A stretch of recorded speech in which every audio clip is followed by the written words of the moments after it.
My name's Alan Townsend. Right now I'm on leave from being the Dean of the Nicholas School of the Environment at Duke University, and I also spent a lot of years as a professor at the University of Colorado. The things that have become most poignant to me, honestly, are the recent years.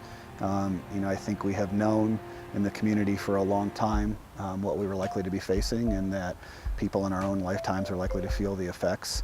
It sounds funny from doing this so long, but for me, 2016 has really been a wake-up call. Whether you're looking at fires in Alaska in February, whether you're looking at now 16 straight months of temperature records being broken, whether you're looking at any of that. The reality is we live on a finite planet, and we live on a finite planet where many of the resources are finite themselves. I mean, certainly the way in which we have built our modern enterprise is a business we can't keep rolling. It's personal for so many of us. I have 3 children, and I really, really worry about their adult lives. I do.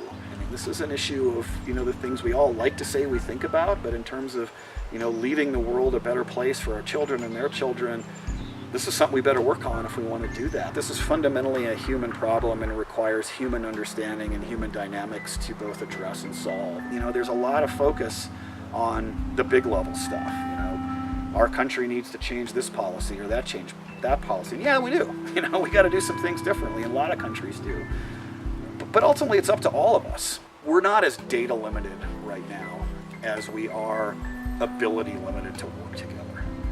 It sounds cliched as hell, but the thing I think about more and more and more is that the first step to living more sustainably is building good communities, period.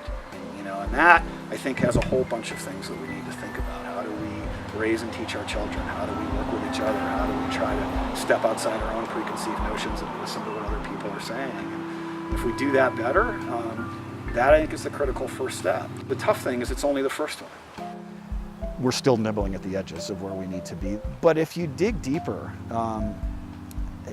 all over the private sector, you'll find company after company, you will find cities, local communities at kind of levels that get less press, really thinking harder about it. And I think starting to lay in place some of the changes, not just operationally, but culturally, for how we make a difference here. That makes me smile, because that's, boots on the ground, real work that might make a difference.